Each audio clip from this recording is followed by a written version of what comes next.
Hello class everyone. हम लोग previous class में जो पढ़ रहे थे एलएफटी वो कंप्लीट हो गया है।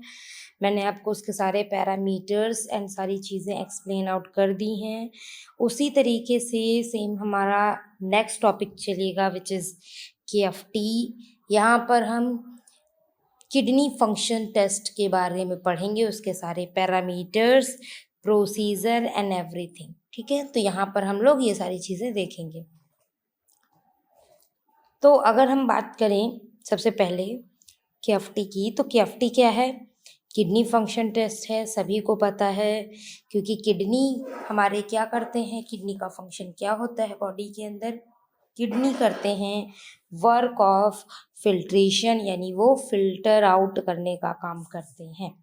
हमारे बॉडी से जो भी टॉक्सिक सब्सटेंस होते हैं या फिर जो ऐसे सब्सटेंस होते हैं जिनको अगर वो बॉडी में रहे तो वो ब्रेन को, अदर टिश्यूज़ को, हार्ट को या लंग्स को क्या कर सकते हैं? डैमेज कर सकते हैं। या फिर जो मेटाबॉलिज्म हमारे बॉडी करती है, हम न्यूट्रिशन लेते हैं, सेल्स के अंदर में मेटाबॉलिज्म होता है। वो मेटाबॉलिज्म क्या करता है कि जब भी यूटिलाइज करता है किसी भी चीज़ को, ग्लूकोज हो, प्रोटीन हो, फैट हो, उसके बाद कुछ ना कुछ वेस्ट प्रोडक्ट बनाता है। अच्छी चीज़ें रीएब्जॉर्ब करना और मेटाबॉलाइज करके उनको यूज़ करना, ये तो वर्क है, बट उसके बाद भी क्या होता है कि कुछ ऐसे सब्सटेंस उसके अंदर बनते हैं जिसकी वजह से अगर वो बॉडी में रहें तो वो डैमेज कर सकते हैं अदर पार्ट्स को। तो इसकी वजह से जो किडनी है वो कंटिन्यूअसली फिल्ट्रेशन का काम करते रहते हैं ताकि टॉक्सिक सब्सटेंसेस को रिमूव कर सकें। तो यहाँ पर जो किडनीज़ हैं वो रिसीव करती हैं 20 to 25% of cardiac output blood, यानी कि ये काफ़ी ज़्यादा अमाउंट है। 100% जो कार्डियक आउटपुट होता है उसका लगभग 20 से 25% सिर्फ किडनी लेती है। बाकी के और भी ऑर्गन्स हैं जैसे कि ब्रेन है, हार्ट है, लंग्स हैं एंड लीवर है, बोन्स हैं, इंटेस्टाइन है, सब कहीं ब्लड जाएगा थोड़ा थोड़ा, लेकिन सबसे जो एक वाइड रेंज में जितना भी अमाउंट ऑफ ब्लड चाहिए वो क्या होता है कि जो है किडनी गेन करती हैं। ठीक है, ओके। तो यहाँ पर किडनी की उन्हीं जो अमाउंट ऑफ ब्लड वो गेन कर रहे हैं वो क्या कर रहे हैं, अपने काम में उसको फिल्टर आउट करके, जो कि main function of the kidney है, उसको फिल्टर आउट करके उसके सारे टॉक्सिन्स को निकाल करके रिमूव करने का काम किडनी करेगी। ठीक है, और इस काम के लिए किडनी के जो सबसे इम्पॉर्टेंट एक फंक्शनल यूनिट होती है वो होते हैं नेफ्रॉन्स। आपने ये सारी चीज़ें एनाटॉमी फिजियोलॉजी में पढ़ रखी हैं, प्रोसीजर पढ़ रखा है, सब कुछ पढ़ रखा है। ठीक है, यहाँ पर हम लोग मेन टेस्ट के बारे में पढ़ने वाले हैं। तो जो किडनी ब्लड उसके पास जा रहा है लगभग 1 से 1.5 लीटर पर मिनट के अकॉर्डिंग ब्लड जो है जाता है किडनी के पास में। किडनी उसके न्यूफ्रॉन्स उसको फिल्टर करते हैं और फॉर्मेशन करते हैं यूरिन का। तो क्या क्या प्रोसीजर के थ्रू फिल्टर आउट करते हैं? सबसे पहले ग्लोमेरुलर फिल्ट्रेशन, जो कि जो नेफ्रॉन में अपर साइड में ग्लोमेरुलस प्रेजेंट होता है। वुमेन्स कैप्सूल के अंदर जक्स्टा ग्लोमेरुलस अपैरेटस होता है, जिसकी वजह से क्या होता है कि जितना भी ब्लड आता है वो फिल्टर होकर के पीसीटी में जाता है। ठीक है, और जो प्योर ब्लड बचता है, प्योर ब्लड है, प्रोटीन्स हैं, अदर सब्सटेंसेस हैं, वो क्या होते हैं, फिर से वापस से सर्कुलेशन में भेज दिए जाते हैं रीनल वेन के थ्रू। और दूसरा क्या है कि जब भी पीसीटी में जब पहुंचेगा तो सेकंड नंबर पे होगा आपका रीएब्जॉर्प्शन, क्योंकि ग्लोमेरुलस छोटी छोटी अमाउंट की सभी चीज़ों को फिल्टर करके यूरिन के फॉर्मेशन के लिए भेजता है। तो उसमें बहुत सी ऐसी चीज़ें भी होती हैं जो हमारे बॉडी के लिए जो है एसेंशियल हैं, जिनको रिमूवल नहीं करना चाहिए, जैसे कि ग्लूकोज है, बहुत सारे विटामिन्स हैं, हार्मोन्स हैं, छोटे साइज के प्रोटीन्स, अमाइनो एसिड्स हैं, कार्बोहाइड्रेट, शुगर, ये सारी चीज़ें क्या होती हैं, दोबारा से रीएब्जॉर्ब कर ली जाती हैं। वाटर, इलेक्ट्रोलाइट्स, ये सारी चीज़ें इसके अंदर आती हैं और रीएब्जॉर्प्शन होता है पीसीटी के थ्रू। उसके बाद लूप ऑफ हेनले में जाता है, जहाँ पे उसका वाटर मेनली रीएब्जॉर्ब किया जाता है, एंड देन ट्यूबुलर सिक्रेशन, जो कि आपका डिस्टल ट्यूब में होता है, डिस्टल कॉन्वोल्यूटेड ट्यूब्यूल डीसीटी में। वहाँ पर क्या होता है कि H+ आयन का बैलेंसिंग होता है, यानी टोटल H+ आयन अगर हमारे बॉडी में बहुत ज़्यादा अमाउंट में है, यानी पीएच के अकॉर्डिंग ये चीज़ें होती हैं। पीएच को बैलेंस आउट करने के लिए H+ आयन क्या होते हैं कि रिलीज़ कर दिए जाते हैं डीसीटी में, और अगर मान लीजिए पीएच डिसबैलेंस है तो उनको रीअब्जॉर्ब भी किया जा सकता है। तो पीएच को बैलेंस करने के लिए H+ आयन को जो है बैलेंसिंग के लिए सिक्रीशन ज़रूरी है। तो ये 3 जो स्टेप्स मैंने आपको बताए हैं, इनके थ्रू ही किडनी में फिल्ट्रेशन होता है। तो ये तो हुई फिल्ट्रेशन की बात कि किस तरह से किडनी फिल्टर करती है। लेकिन हमें यहाँ बात करनी है केएफटी की, यानी कि इन्हीं सब फंक्शंस की हमको टेस्टिंग करनी है कि क्या ये चीज़ें सही से काम कर पा रही हैं या नहीं। तो 2 तरीके से हम इसको कर सकते हैं। एक तो हम यूरिन का एनालिसिस कर सकते हैं, यूरिन का टेस्ट कर सकते हैं। किस तरह से करेंगे? यूरिन में देख लेंगे कितना amount of urea creatinine present है, कहीं यूरिन के अंदर ब्लड तो नहीं आ रहा है, कहीं कोई शुगर का अमाउंट तो नहीं प्रेजेंट है, प्रोटीन तो नहीं आ रही है। इससे क्या फ़ायदा मिलेगा? इससे हमें ये पता चलेगा कि किडनी हमारी प्रॉपरली फंक्शन कर पा रही या नहीं। और प्लाज्मा से भी हम इन चीज़ों का पता लगाते हैं। प्लाज्मा में हम यूरिया, क्रेटिनिन और प्रोटीन्स का अमाउंट देखेंगे, इलेक्ट्रोलाइट्स देखेंगे और कई टाइप के क्लियरेंस टेस्ट करके देखेंगे, ठीक है, जिससे हमें पता चल जाएगा कि किडनी किस स्पीड से फिल्टर कर पा रही है और कौन सी स्पेसिफिक चीज़ों को फिल्टर कर पा रही है और किसको फिल्टर करने में अनेबल है, ठीक है। ये सारी चीज़ें हमको पता चल जाएंगी केएफटी के थ्रू, इसीलिए केएफटी कराना इम्पॉर्टेंट है, ठीक है। उसके बाद में हम एक एक पैरामीटर्स को यहाँ पर देखेंगे, उनकी सिग्निफिकेंस को देखेंगे, ठीक है, वो किस तरह से काम कर रहे हैं इसको जानेंगे। सबसे पहले बात कर लेते हैं ब्लड यूरिया, जो कि एक आपका वेस्ट प्रोडक्ट होता है जिसको किडनी बाहर निकालती है।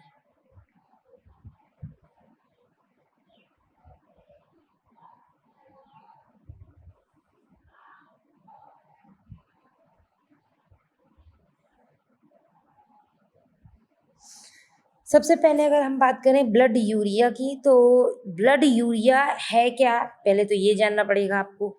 प्रोटीन मेटाबॉलिज्म का एंड प्रोडक्ट है, ठीक है। और प्रोटीन में भी कौन से टाइप की प्रोटीन, क्योंकि यूरिया एंड क्रेटिनिन दोनों ही प्रोटीन मेटाबॉलिज्म का एंड प्रोडक्ट है, बट दोनों में डिफरेंस है। क्या डिफरेंस है? जो आपके डाइटरी प्रोटीन है, यानी जो प्रोटीन आप खाते हैं, इनटेक करते हैं, जैसे पल्स है, पनीर है, या मीट, एग, मिल्क, इन सब के थ्रू, सोयाबीन, इन सब के थ्रू जो भी अमाउंट ऑफ प्रोटीन आप गेन कर पाते हैं, आप ले रहे हैं, उसके मेटाबॉलिज्म के बाद जो प्रोडक्ट बनेगा वो होगा यूरिया, ठीक है। और जो मसल प्रोटीन है, जो आपकी बॉडी में ऑलरेडी मसल्स प्रेजेंट हैं, जब आप कुछ काम करते हैं तो मसल्स क्या करते हैं, मूवमेंट, यानी उनको भी एनर्जी चाहिए, यानी मसल्स में भी तो मेटाबॉलिज्म होगा, उन्हें एनर्जी मिलेगी। तो उस मेटाबॉलिज्म में जो प्रोटीन डाइजेस्ट होगी, मेटाबॉलाइज होगी, उससे क्या बनेगा, उससे फिर यूरिया नहीं बनेगा, उससे बनेगा केराटिन। तो दोनों ही प्रोटीन के मेटाबॉलिज्म से बने हुए प्रोडक्ट हैं, बस अलग अलग तरीके से बनते हैं और अलग अलग टाइप के प्रोटीन से बनते हैं। अब सबसे पहले क्या होगा कि यूरिया का फॉर्मेशन होगा प्रोटीन मेटाबॉलिज्म के थ्रू। फिर लिवर क्या करेगा, यूरिया, क्योंकि जो अमोनिया है, अमोनिया बहुत ही ज़्यादा टॉक्सिक सब्सटेंस मानी जाती है। अमोनिया अगर ब्लड में ज़रा सी भी रेज होती है तो वो बहुत ही ज़्यादा एक टॉक्सिसिटी क्रिएट कर सकती है। तो जो अमोनिया बन रही है उसको भी यूरिया में कन्वर्ट किया जाता है यूरिया साइकिल के थ्रू। तो इसके दो तरीके हो गए बनने के, एक तो प्रोटीन मेटाबॉलिज्म से डायरेक्ट यूरिया का फॉर्मेशन हो रहा है, और दूसरा अमोनिया को भी कन्वर्ट किया जा रहा है यूरिया में।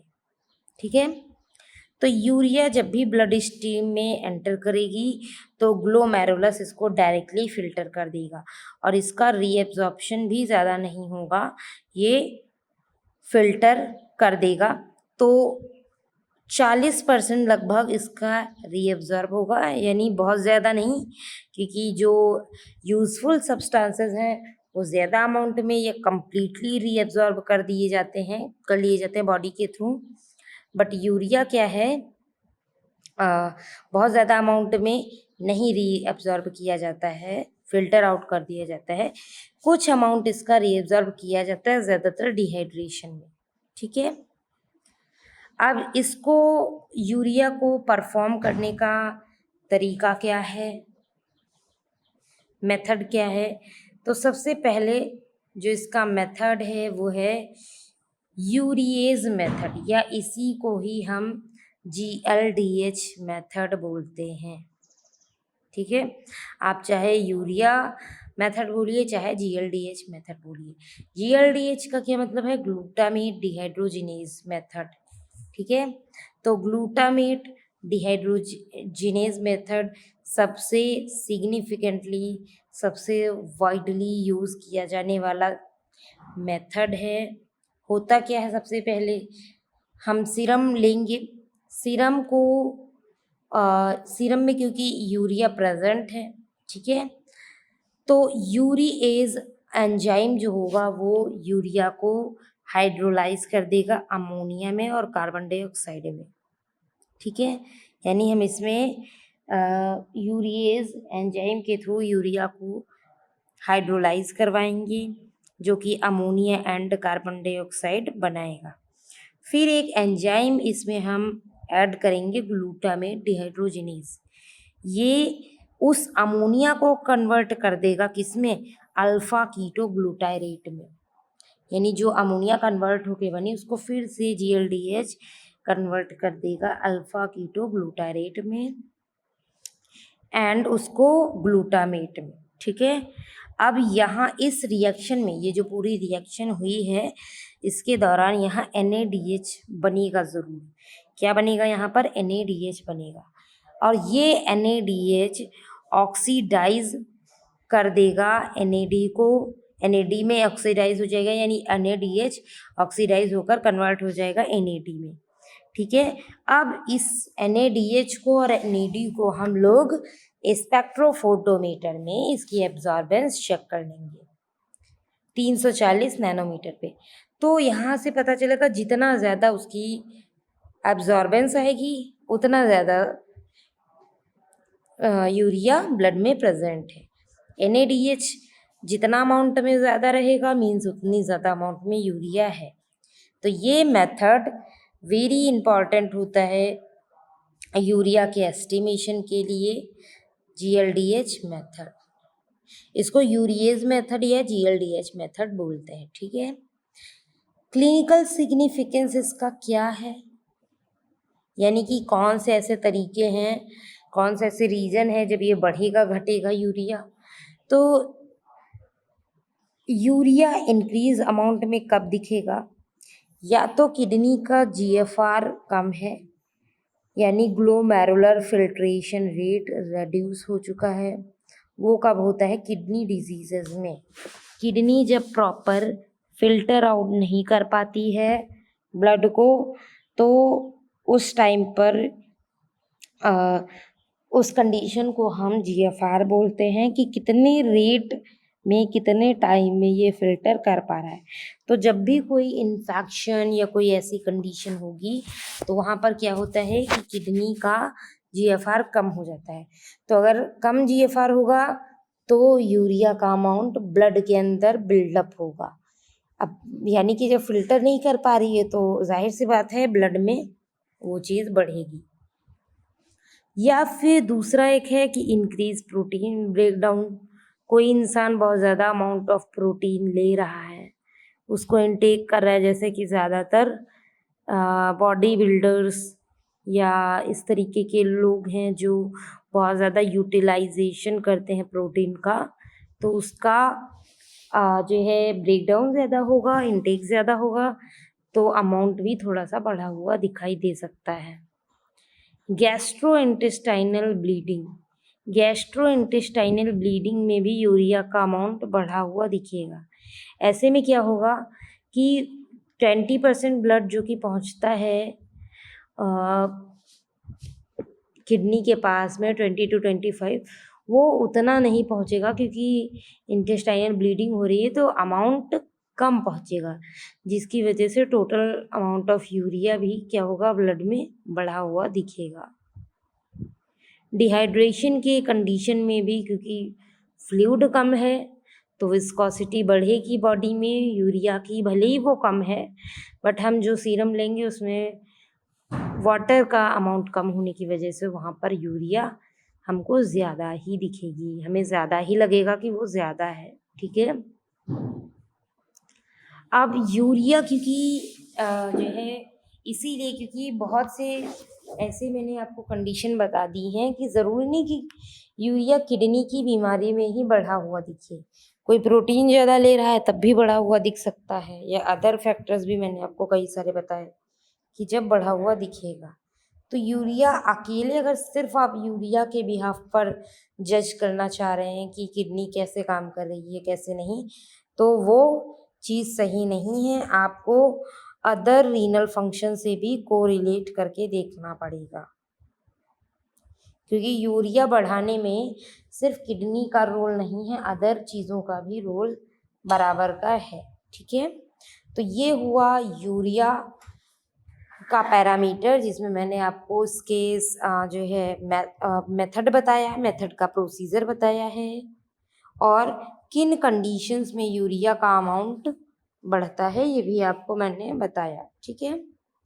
नॉर्मल रेंज यहाँ पे मेंशन नहीं है, नॉर्मल रेंज यूरिया की मैं आपको बता दूं, इट इज़ 10 to 45 mg/dl। ठीक है। 10 से 45 होती है अडल्ट में, उससे ज़्यादा हो रही है तो मीन्स कुछ ना कुछ प्रॉब्लम है। तो ये तो था यूरिया टेस्ट। सेकेंड आता है very very important parameter of the kidney function test, which is serum creatinine. Serum creatinine क्या है? अब ये भी मैंने अभी जस्ट आप कुछ टाइम पहले अभी आपको बताया है कि जिस तरह यूरिया डाइटरी प्रोटीन के मेटाबॉलिज्म से बनती है, उसी तरह जो क्रिएटिनिन है वो क्रिएटिन फॉस्फेट जो कि हमारे मसल्स में है, क्रिएटिन फॉस्फेट, मसल्स के क्रिएटिन फॉस्फेट में जब मेटाबॉलिज्म होगा तब उससे क्या बनेगा? क्रेटिनिन। ठीक है। तो ये अगर कोई बहुत ज़्यादा काम कर रहा है, बहुत ज़्यादा वो, अब आजकल तो लोग क्रेटिन लेते भी हैं, है ना, जिम वाले लोग ज़्यादातर, तो ऐसे में इसका मेटाबॉलिज्म ज़्यादा होगा तो ये भी बढ़ सकता है इसका अमाउंट। तो क्रेटिनिन के बारे में एक दो इम्पॉर्टेंट चीज़ें और भी हैं कि ये फ्रीली फिल्टर होता है ग्लोमेरुलस से, यानी इसका रीअब्जॉर्प्शन नहीं होता है, ना के बराबर होता है, बहुत ही कम होता है, होता भी है तो बहुत थोड़ा सा होता है।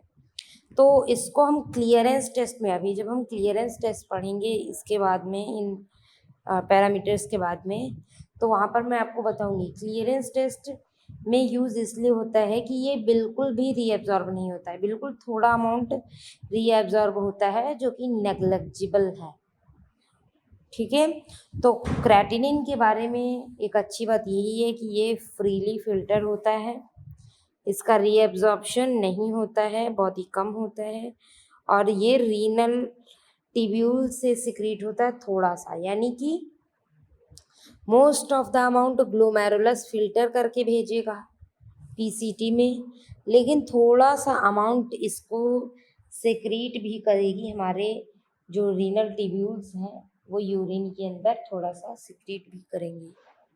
तो ओवरऑल जो है जीएफआर अगर हमें देखना हो तो हम जीएफआर का भी पता लगा सकते हैं, किडनी के फंक्शन का पता लगा सकते हैं क्रेटिनिन से, क्योंकि ये रीअब्जॉर्ब होगा नहीं, तो हम समझ लेंगे कि अगर प्रॉपर अमाउंट में एक्सक्रीट हो रहा है मतलब किडनी प्रॉपर फंक्शन कर रही है।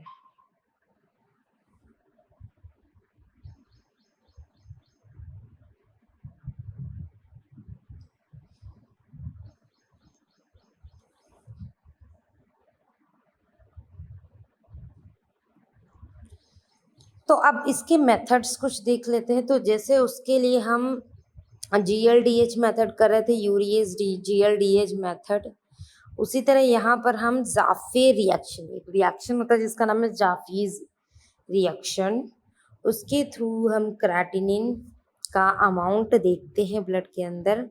तो ये क्या करता है, क्रेटिनिन को एल्कलाइन पिक्रेट के साथ में हम जो है मिक्स करते हैं, जो कि एक ऑरेंज रेड कलर का सब्सटेंस बनाता है। बहुत ही सिंपल है, इसमें कुछ ज़्यादा नहीं करना है।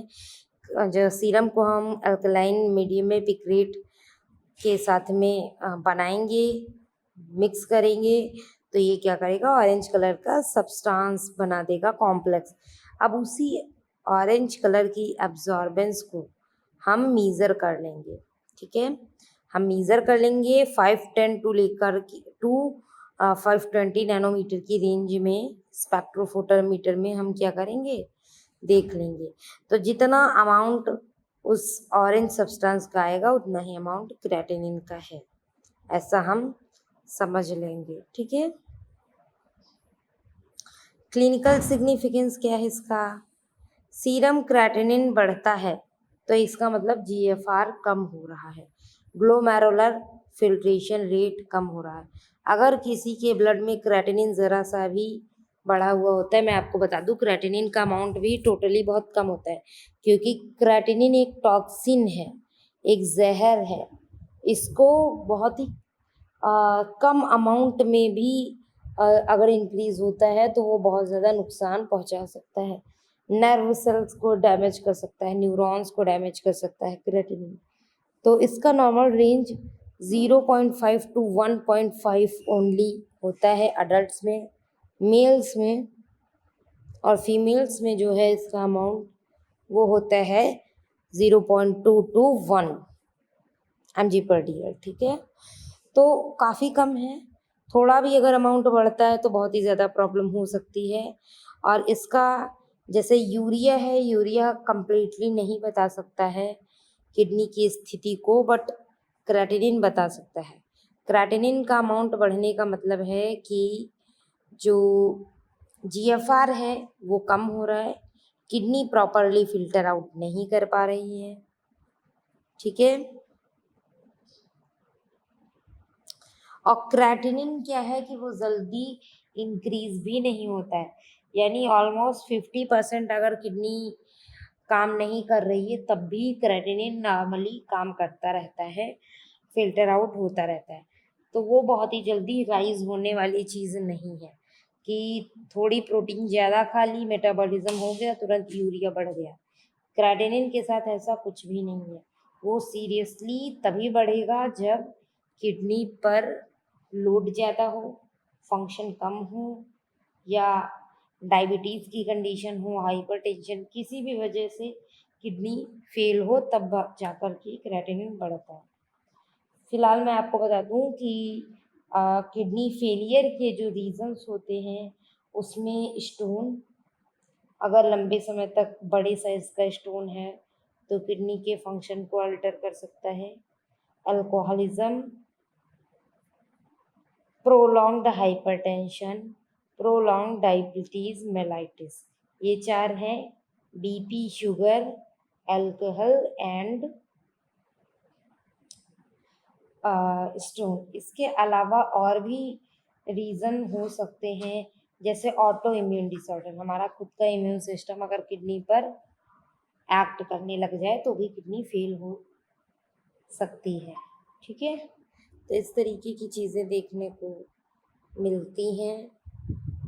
और तो फिलहाल के लिए ये क्रेटिनिन है, आपको याद रखना है जो वो है जाफीज रिएक्शन। इसी तरह यूरिया में जो आपको याद रखने की चीज़ है वो है GLDH method and urease and GLDH method. तो आपको मेथड्स बेसिकली याद रखने की नीड होती है यहाँ पर। उसके बाद में हम लोग जानेंगे क्रिएटिनिन क्लियरेंस के बारे में। क्रिएटिनिन क्लियरेंस क्या है? ये एक ऐसी चीज़ है जिससे हम किडनी का फंक्शन को एनालाइज करते हैं। क्लियरेंस का मतलब होता है किडनी की क्लियर आउट करने की कैपेसिटी। किडनी के पास कितना कैपेसिटी है कि वो सारी चीज़ें ब्लड से क्लियर कर पा रही है, इसको हम क्लियरेंस बोलते हैं। तो हम 2 तरीके के क्लियरेंस टेस्ट यूज़ करते हैं। एक तो यहाँ पर आपको दिख ही रहा है क्रेटिनिन क्लियरेंस, दूसरा है इनुलिन क्लियरेंस। ठीक है, देखो अब पहले तो क्लियरेंस को समझते हैं। क्लियरेंस हम क्यों यूज़ कर रहे हैं? एक ऐसी चीज़ है, क्लियरेंस में हम एक ऐसी चीज़ लेंगे जो कि किडनी पूरी तरह से उसको निकाल दे, बाहर कर दे। तो हम क्या करेंगे, एक उतना ही अमाउंट अगर हम कुछ खिला दें और एक स्पेसिफिक टाइम के बाद हम देख लें कि किडनी ने इसका कितना अमाउंट फिल्टर करके बाहर निकाला है, तो हमें पता चल जाएगा। अगर पूरा पूरा निकाल दे रही मतलब किडनी हेल्दी है, और अगर उसको नहीं निकाल पा रही है या बहुत प्रॉब्लम हो रही है किडनी को फिल्टर करने में, इसका मतलब है कि किडनी में कोई ना कोई एक्यूट या फिर क्रॉनिक डिजीज है।